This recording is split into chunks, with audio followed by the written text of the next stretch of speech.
दूर से दूर होटल में भी रह रहे हैं ना, तो आप 12 से 14 मिनट में हरम शरीफ पहुंच जाएंगे, जबकि मक्का में ऐसा नहीं है। मदीना में आपको जितनी भी राइड दूर मिलती है, आप 12-14 मिनट में पैदल हरम शरीफ पहुंच सकते हैं।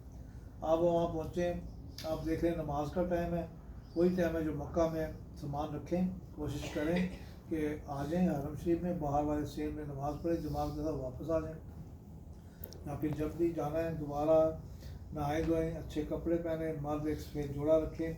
हुज़ूर सल्लल्लाहु अलैहि वसल्लम को सफ़ेद जोड़ा पसंद था, आपने पहले दिन सलाम पेश करने जाना है, सफ़ेद जोड़ा पहने, खुशबू लगाएं, आप कोई मना नहीं, खुशबू हाथ में रखें, रास्ते में जो लोग मिलते हैं उनको भी खुशबू लगाते जाएँ, ये भी अच्छा है। और फिर आप जब निकलेंगे वहाँ देखेंगे औरतों के दरवाजे अलहदा हैं, ठीक है। तो अपने अपने महरम के साथ आए, उनको पता हो ये दरवाज़ा है, और पहली दफ़ा उन्हें कहें कि 1 घंटे बाद 2 घंटे बाद उसी गेट पे औरत आ जाए, गेट नंबर लिखे हुए हैं, आपका महरम भी आ जाए और वहाँ से आपको होटल मिले जाए, ताकि आपको होटल का रास्ता पता चल जाए। जब आपको रास्ता पता चल जाए आप अकेले भी आ जा सकते हैं, ठीक है। वहाँ पे ये ज़रूरी नहीं कि आप हमेशा अपने मर्द के साथ जाएं, आप अकेले भी जा सकते हैं। बाज़ का एक ही तबीयत सेट नहीं होती, एक ही सेट है, तो दूसरी जा सकती है, और दोनों जा सकते हैं। और 24 घंटे में जब किसी का दिल करता है, किसी की नींद 8 घंटे, किसी की 4 घंटे है, रात को आँख होती, बंदा फ्रेश है, कहता है मैं जाऊँ, तो रात को भी चला जाए, तो वहाँ फिर पाबंदी नहीं होनी चाहिए। और औरतों का जगह अलग है, आप देखें, अपने दरवाजे याद रखें, और वहाँ पर सुबह फजर के बाद और ज़ोहर के बाद वो जगह, वो रास्ता खोलते हैं ताकि आप सलाम पेश कर सकें, तनाज़ हटाते हैं। वरना आप जिस दिन जाए टाइम पूछ लें, वहाँ काम करने वाली उर्दू स्पीकिंग भी है, वो आपको बता देंगे कि आजकल कौन सा टाइम है। तो वहाँ पे जो याद रखिए, वहाँ पे जो आपकी इबादत है,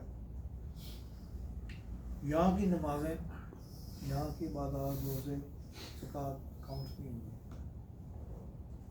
वहाँ आपका एहतराम, अदब और मोहब्बत, ये आपका वसीला बनेगा, याद रखिए। और जितना आप अदब करेंगे, जितना एहतराम करेंगे, जितना मोहब्बत हुज़ूर से करेंगे, वो आपका वसीला बनने वाला है। अगर आपकी दुआएं कबूल होगी तो इस वसीले से। हाँ, औरतों को जब वो हटाते हैं ना मिका, वो आगे से कनात जाएँ, जब सलाम पेश करें तो औरतें भागती हैं, चीखती हैं, बार आवाज़ आ रही होती मर्दों को, आपने ना भागना है ना चीखना। वहाँ पे आवाज़ें आ रही होती, फलानी, फरजाना, निसा, फलानी, वहाँ आवाज़ नहीं निकालेंगी।